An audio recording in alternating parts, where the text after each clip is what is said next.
Sejon, Mr. Bank, and this is Mr. Say, I'm saying, Expressway, you know, a very yesterday, a cathedral, and before. Yem pass my new friend, Yem Pisca.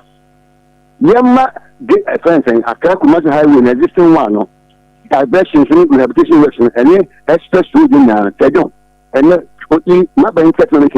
Yemma running concurrently because say, any position. And I believe because I'm over here, express over a coin what this city to 3 hours, 4 hours. And that's something that you ever catch on. Akoma FM. I didn't something that you ever catch on.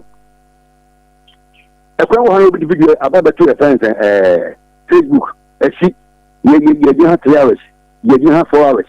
And that's something you ever catch on. A coin requires Sejon, Santa Yawo, a coin in Ghana and can change you. My opinion the meeting about Akoma, a better come a radio, we be hiding a check.